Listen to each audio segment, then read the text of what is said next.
দীর্ঘদিন ধরে Russia Ukraine যুদ্ধ কিছুটা স্থিতিশীল অবস্থায় ছিল, তবে সম্প্রতি হামলা পাল্টা হামলায় কিছুটা গতি পেয়েছে এই যুদ্ধ। এতদিন ক্ষয়ক্ষতি ছাড়া তেমন দৃশ্যমান অগ্রগতি দেখা যায়নি, তবে এবারে রুশ বাহিনী অচল অবস্থা ভেঙে ইউক্রেনকে পিছু হাঁটতে বাধ্য করছে কিছু কিছু অঞ্চলে। এবারে ইউক্রেনের গুরুত্বপূর্ণ অঞ্চল ঝাপরিঝিয়ায় রুশ আক্রমণের মুখে পিছু হটতে শুরু করেছে ইউক্রেনীয় সেনারা। তীব্র যুদ্ধের পর ঝাপরিঝিয়া অঞ্চলের 5 গ্রাম থেকে সরে এসেছে ইউক্রেনীয় বাহিনী। ইউক্রেনীয় সেনার বিভিন্ন আস্তানায় প্রায় 2000 গোলা নিক্ষেপ করা হয়েছে। শহরের উত্তর পূর্বে 3টি গ্রাম নিয়ে এখনও তীব্র লড়াই চলছে রুশ ও ইউক্রেনীয় বাহিনীর মধ্যে। বিষয়টি ইউক্রেনের শীর্ষ সেনাপ্রধান স্বীকার করেছেন বলে বুধবার জানিয়েছে সংবাদ মাধ্যম আল জাজিরা।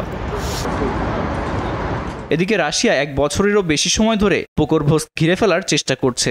ইউক্রেনের সেনাপ্রধান আন্তর্জাতিক গণমাধ্যমে জানিয়েছেন, পোকরভস্ক দখলে রাশিয়া প্রায় 1,50,000 সৈন্য মোতায়েন করেছে। সম্প্রতি রাশিয়া দাবি করেছে তারা শহরটিকে ঘিরে ফেলেছে, কিন্তু কিয়েভ বলছে এখনও শহরটির সঙ্গে মিরনরাত পর্যন্ত সরবরাহ লাইন খোলা আছে। সামরিক বিশ্লেষকরা বলছেন, ইউক্রেনীয় সেনাবাহিনীর সারিতে এখন মারাত্মক জনবল সংকট দেখা দিয়েছে। একই সঙ্গে রাশিয়ার ড্রোন শক্তির আধিপত্যের কারণে ফ্রন্টলাইনে নানা স্থানে ইউক্রেনীয় প্রতিরক্ষা দুর্বল হয়ে পড়েছে। এর ফলে 3 বছর 6 মাসের বেশি সময় ধরে চলা এই যুদ্ধে রুশ বাহিনী একাধিক জায়গায় অগ্রগতি অর্জন করেছে। আব্দুল মালেক, RTV।